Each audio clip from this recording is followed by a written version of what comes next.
What is the purpose of video games? This question gets answered very differently based on who you ask. Some people would say, I play video games so I can procrastinate on homework. Others would say, I play games because they're fun.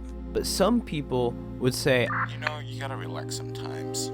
You're too stressed with life, so I just gotta play games till I enjoy whatever the fuck I want to do. but what games would you even relax with? Sometimes when you think of games, you think of shooters like Uncharted or the Call of Duty series. But there's this genre of games that are considered chill, maybe even relaxing. We play these games to settle down and chill out and release our stress with calming experiences. These games are slower and you don't really need to put your full attention into it, like the skate games. These are chill experiences with you literally just skating around doing custom tricks. These games aren't really a high-octane, action-packed adventures. You're literally just skating around. But that's considered relaxing. Okay. But what about when we relax with not relaxing games? It's a little different, right? Do you like this? Maybe a little bit more personnel. But now, what do I mean by relaxing with non-relaxing games? These relaxing games aren't like a calm experience. No. It's more like you're locked into the gameplay. Maybe it's a shooter and you're going around blasting guys' heads off, bouncing from room to room. Like Ultra Kill. Ultra Kill's vibe and experience is far from relaxing.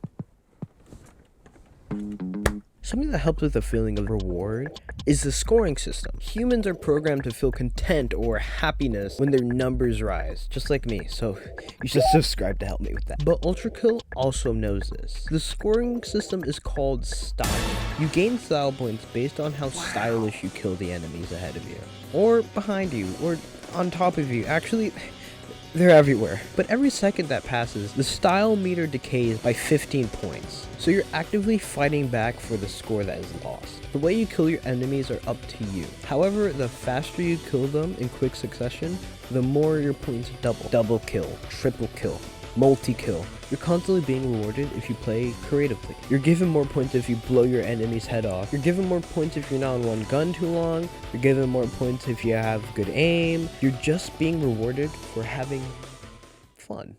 And after finishing a level, you're given your final score, and you're stacked against the people on your friends list. This makes it a bit more competitive, and if you have a lower score than your friends, it invites you to get a higher score. But what if you actually just don't care about the score? Well then, what is the point? Well, it's a good thing that the gameplay feels really nice.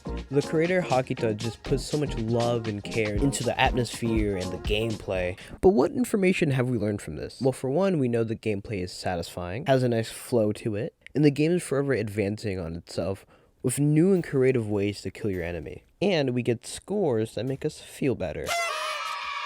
But what if you really just don't care about scoring systems? A game I find myself coming back to all the time is The Last of Us Part 2. Can't stop mentioning this game, can I? But the gameplay is so much fun, and it's due to how the game structures itself. The gameplay cycle is usually story, cutscene, scavenge, and then kill other people.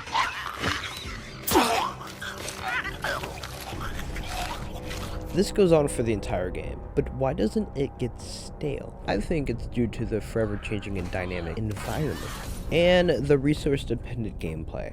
Some people don't like it, but I like it. It rewards players for being curious. Like, oh, what's that over there? And then there's like, there's some stuff for you. Something that this game aimed to change from its predecessor, The Last of Us Part 1, was to have more layers when it came to its areas. Battlegrounds now have higher up areas for gunmen to shoot it down at you. Tall grass that you can lose your enemies in due to its new prone tool. The levels invite you to use your surroundings to your advantage. And on retry after retry, they invite you to take different routes. For example, on the first day after getting chased down deeper and deeper into the sewers, you are put into a room with WLF soldiers. However, if you listen closely, you can hear clickers clicking somewhere nearby.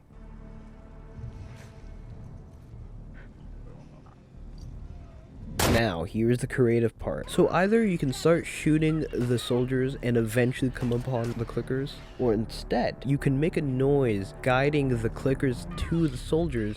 Therefore, the clickers are now fighting the soldiers. Now you can just cleverly slip past them. There's many segments like this that invite you to get creative with either you killing human enemies or infected. But this, on the surface, is your run-of-the-mill third-person shooter. But actually, this is your run-of-the-mill third-person shooter, but with sunglasses. You look good. Damn, I'm looking good. You play as two different characters, Ellie and Abby. They play kind of different.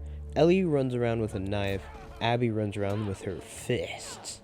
Now, playing as these two characters, you're not getting anything new. You're getting a couple different bells and whistles, but nothing gameplay changing. But you're given a wide variety of weapons, from revolvers to assault rifles to bow and arrows, and literal bombs. I can go on and on about this in a whole video, and please expect that sometime soon. But maybe I'm sadistic, but something about the gameplay just keeps bringing me back. But there's also a mode in the PS5 edition. It's called No Return, and it's basically like a roguelike, where you just keep on shooting enemies. You can play as different characters, giving you different perks and skill trees, but I don't have a PS5, so I can't experience this game. But where am I getting at with these two examples? Let me answer that question with another question. I asked you guys on my Twitter, what types of games do you guys relax with? And the results are at a stalemate. From life simulators to shooters to platformers. So out of 11 people, these are the games that help you guys chill out. And can you guys please go to my Twitter and drop a follow, because I want to look cool. But what can we get from this information? The truth is, you can relax with any game. Not only that, but any game can be considered as chill. So as long as you're having fun or you're entertained, that may just be what is fun to you. So the idea of chill games is a flawed statement. Because when I tell you how serious I was about this game during quarantine, if it were a competitive game, I am the hungry box of Animal Crossing.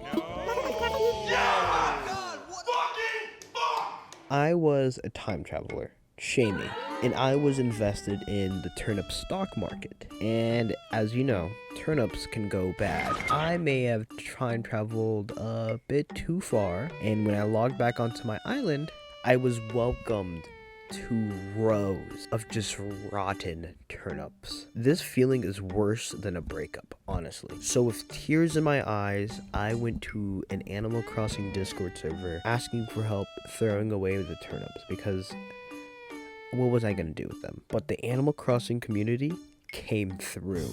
They all came to my island, and for one, they helped me pick up everything.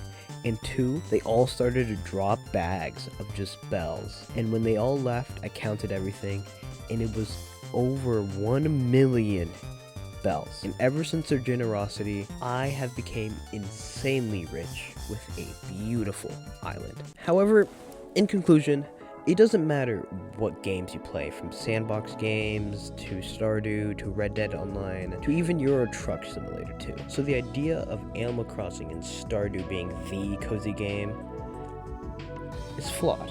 Let's step back a bit and realize that just as long as you are having fun with the game and the game's keeping you entertained, any game can be cozy. So that's my explanation on why I have over 3,300 hours on Super Smash Bros. Ultimate. Hey, real quick, sorry for such a long delay with this video and the last.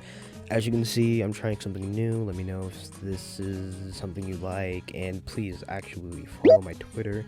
A lot more updates are coming to Twitter, so follow them to get it faster than, YouTube. But anyways, take care.